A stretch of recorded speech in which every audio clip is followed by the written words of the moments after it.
Pence rallies GOP to unite. Accepts VP nod. Cruz withholds endorsement. Cleveland. Mike Pence quickly accepted the Republican vice presidential nomination and then showed why Donald Trump picked him as his running mate, harkening to his Midwestern roots to appeal to GOP voters to unite against Hillary Clinton, rallying the faithful ahead of Thursday night's crowning of Trump as the party standard-bearer. The Indiana governor dubbed the presumptive Democratic nominee America's Secretary of the Status Quo, and called 2016 a time for choosing. His address was the rally point Republicans were hoping would come from Trump's ex-primary rival Ted Cruz, who faced angry boos from the crowd Wednesday night as he stopped short of an endorsement in his own primetime speech. Though Cruz congratulated Trump on his win, some delegates prodded him toward the end to throw his support behind the nominee, chanting Trump. Cruz paused, but closed his address with no endorsement, as the boos in the audience grew louder. Cruz urged Americans to vote their conscience, without naming Trump. Republican Party officials later told Fox News the speech was classless. One senior GOP operative said, "I'm speechless." Technical glitches with the arena's monitors also created problems, distracting from the speeches themselves as the video boards flickered during and after Cruz's remarks. But Trump soon entered the arena. His son Eric delivered a speech returning the focus to the party's presidential nominee, and former House Speaker Newt Gingrich delivered a rousing address to set the stage for Pence. Gingrich even effectively delivered an endorsement on Cruz's behalf. He told the restless crowd that since Cruz told Americans to vote their conscience for anyone who can't uphold the Constitution, there's only one choice. So, to paraphrase Ted Cruz, Gingrich said, "If you want to protect the Constitution of the United States, the only possible candidate this fall is the Trump-Pence Republican ticket."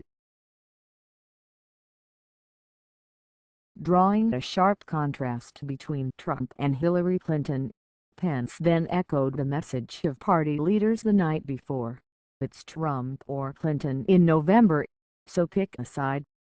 The choice couldn't be more clear. Americans can elect someone who literally personifies the failed establishment in Washington, D.C., or we can choose a leader who will fight every day to make America great again," Pence said.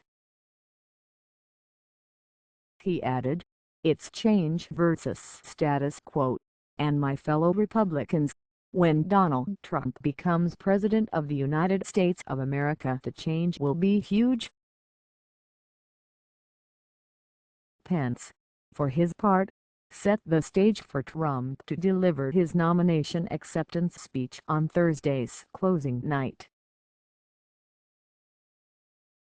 Pence appealed to voters Wednesday to resolve here and now that Hillary Clinton will never become President of the United States of America, calling Trump the genuine article and a winner who never backs down.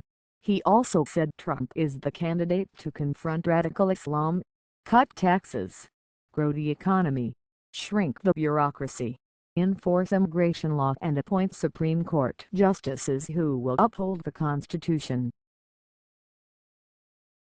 While Pence met with chants of "We like Mike," made an impassioned case for the billionaire businessman, all eyes were on Cruz Wednesday night amid speculation over whether the Texas senator would use the convention days to formally endorse his former rival. He didn't. His only mention of Trump was to congratulate him. It seemed toward the end he might be considering the crowd's noisy appeals, but he concluded by saying, "We will unite the party, we will unite the country by standing together for shared values, by standing for liberties." Still, his speech included a few nods to Trump's message, including a call to build a border wall. His appearance at all on the Cleveland stage represented a reconciliation of sorts, and even without an endorsement, he appealed to voters to get to the polls. To those listening, "Please, don't stay home in November," he said. "If you love our country, vertical line, stand and speak, and vote your conscience. Vote for candidates up and down the ticket who you trust to defend our freedom and to be faithful to the Constitution." The carefully worded speech was delivered at a time when Cruz is widely believed to be positioning himself for another presidential run, be it 4 or 8 years down the road.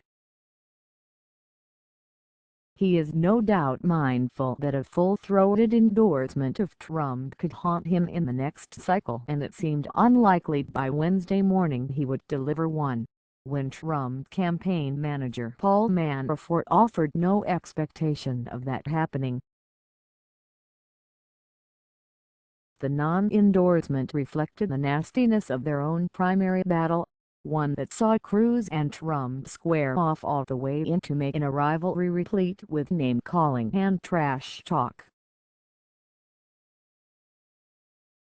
Some delegates in the convention hall remained loyal to Cruz to the end, and he received the second highest tally during the formal nomination proceedings Tuesday night. Cruz centered his remarks Wednesday around what he called a return to freedom. "Freedom means that every human life is precious and must be protected," he said. "Freedom means Supreme Court justices who don't dictate policy, but instead follow the Constitution." Afterward, delegate reaction was mixed. One North Carolina delegate who spoke to Fox News.com voiced disappointment with how Cruz was treated.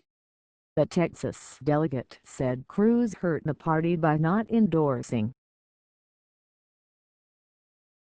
The source close to Cruz responded to GOP officials who criticized the non-endorsement.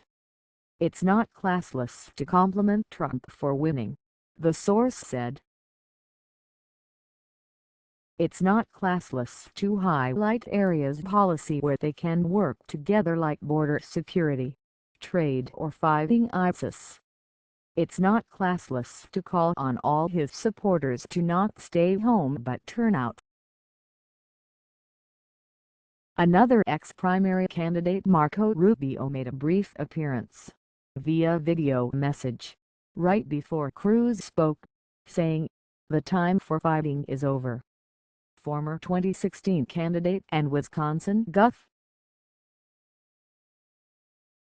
Scott Walker spoke shortly before Rubio, with the message, "America deserves better than Hillary Clinton." Fox News.com's Cody Direxpina and Fox News' Jay Gibson contributed to this report.